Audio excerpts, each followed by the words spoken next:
So one of the most overlooked items in the boat is the bilge itself. So in this particular case, we had a hose clamp that rusted through, and it was in a connection that was at this location.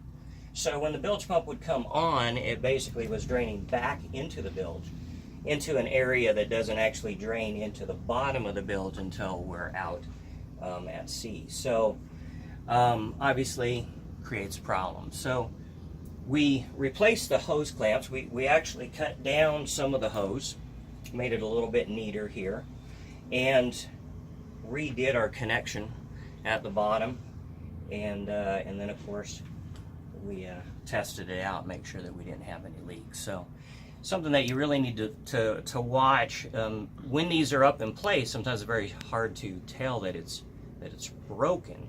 So you can actually see the end of it still coming out here, but it's broken at the very beginning of the screw. So something to keep in mind, is something to really watch and keep your bilge working correctly.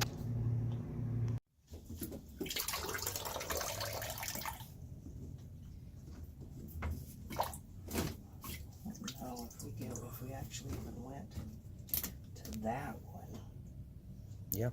and we can tie them together.